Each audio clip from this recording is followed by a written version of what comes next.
Welcome to Horns High Studios and another episode of 666 Seconds of Murder. That means each video is less than 666 seconds or 11 minutes and 6 seconds. So let's get down to business.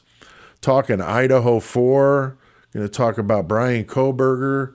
And remember though, these videos are for informational purposes only. These are my personal opinions, speculation. I'm not saying anyone's guilty of anything.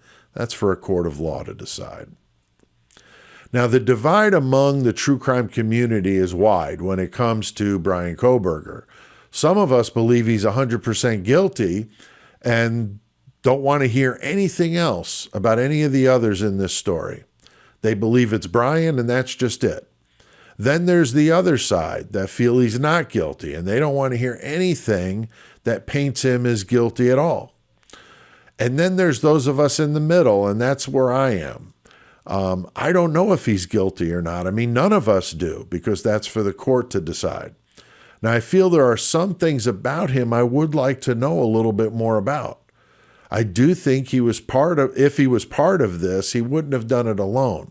I just don't see him working with other people, though, so I'm kind of torn because I see him as a loner type. He's obviously proven that.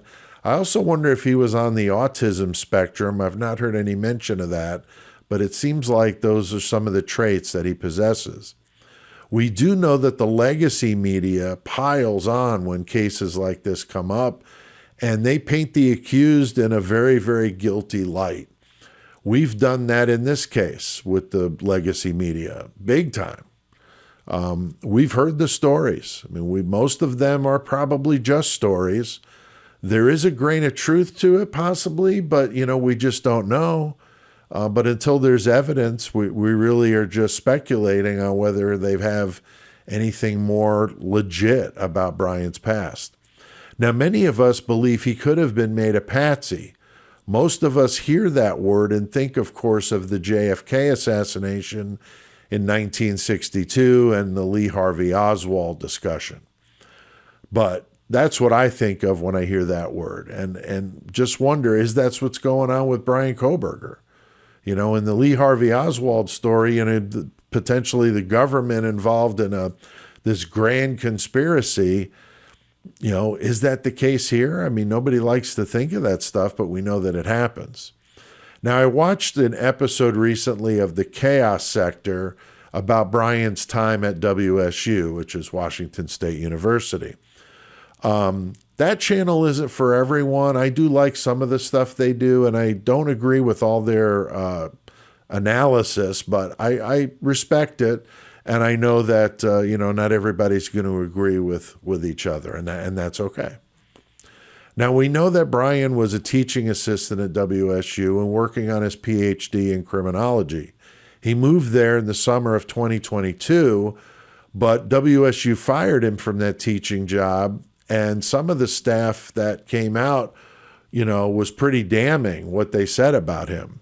But is that the truth, or were they just trying to do some damage control and distance themselves from somebody accused of something so heinous? Now, WSU said they were having issues with his conduct with women and verbal altercations with a professor. Some female students said that he made them feel uncomfortable.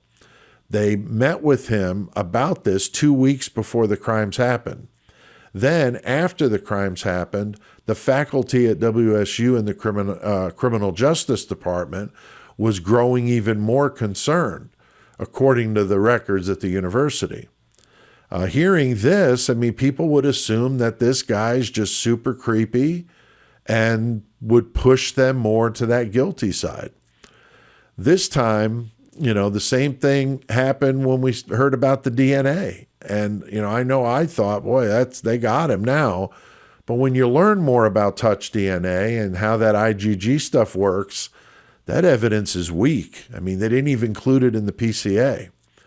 WSU terminated Bryan at the end of December, but sometimes in cases like this, depending on the state, they can't break the contract of teaching assistants just that easily. And I'm not sure if these accusations were grounds to fire someone, especially if they had to break a contract.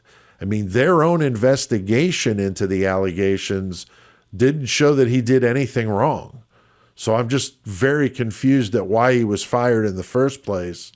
And that obviously is going to jeopardize his PhD program. Now, WSU said a month into the fall semester, he got into an altercation with John Snyder, another WSU professor. And that's what led to that November 2nd meeting, only 11 days before the incident.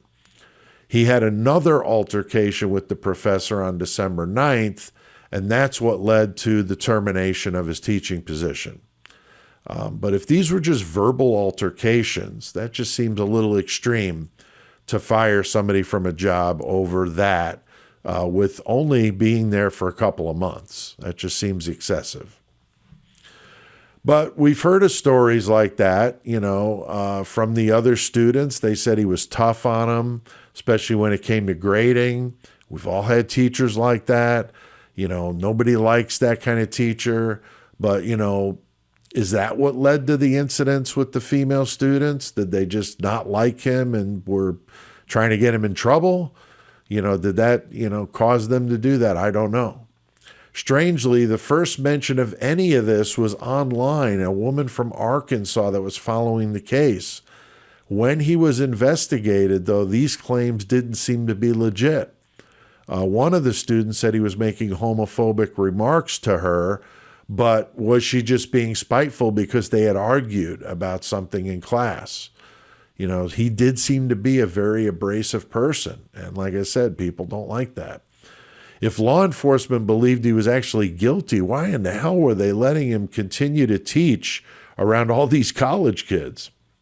It just seems ridiculous that they would have let this happen in the university as well.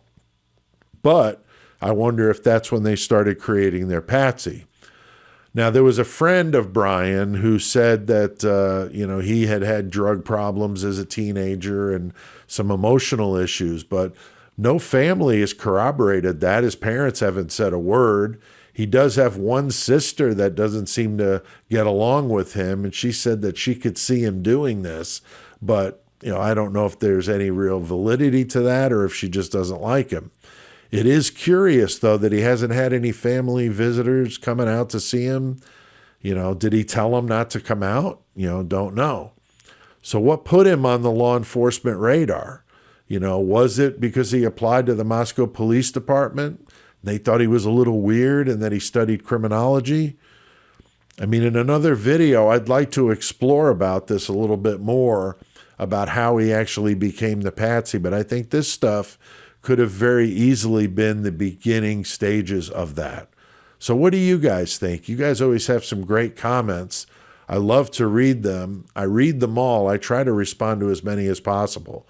But drop me a comment below and let me know what you think about this. I would like to thank the members of the Horns High Club. You guys are awesome. I really appreciate it.